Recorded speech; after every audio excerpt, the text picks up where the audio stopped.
Ever seen a student with a spark, only to watch it dim over time? Sometimes, the way we give feedback can make all the difference. Let's talk about George. George loved art. His sketchbook was his world, filled with vibrant dragons and sprawling fantasy landscapes. In his art class, he was tasked with drawing a still life, a bowl of fruit.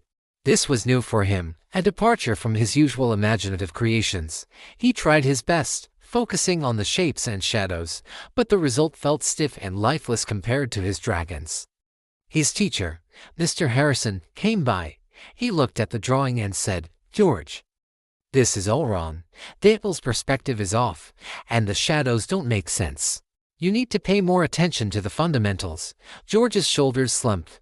The criticism, though perhaps technically correct, felt like a personal failure. For the rest of the week, his sketchbook stayed in his bag. The spark was gone.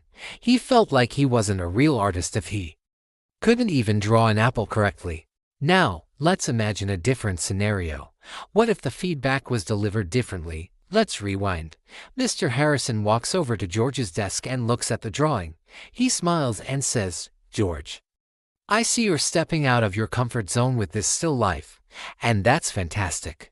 I really like the way you've captured the bright red of the apple here. That's your eye for color showing through. Now, let's look at how we can make this piece even stronger. The perspective on this part of the bowl is a bit tricky, isn't it? Let me show you a quick technique for mapping out angles. It helped me a lot when I was learning. Why don't we try it together?" See the difference? In this version, the feedback is specific, positive, and forward-looking. It builds on what George has already done well and provides a clear, actionable path for improvement. It's a conversation, not a judgment. George feels seen, not criticized. He feels empowered, not defeated. This kind of feedback tells him, "You're capable, and I'm here to help you grow." He'd likely go home excited to practice the new technique, eager to tackle the still life again, and maybe even add a few dragons in the background later. So, how can we, as educators, ensure our feedback lights a fire instead of extinguishing it? First, start with the positive. Acknowledge the effort and find something to genuinely praise. This builds trust and makes the student receptive to what comes next. Second, be specific. "This is wrong" is vague and unhelpful. The shadow on the apple could be curved to show its roundness is specific and actionable.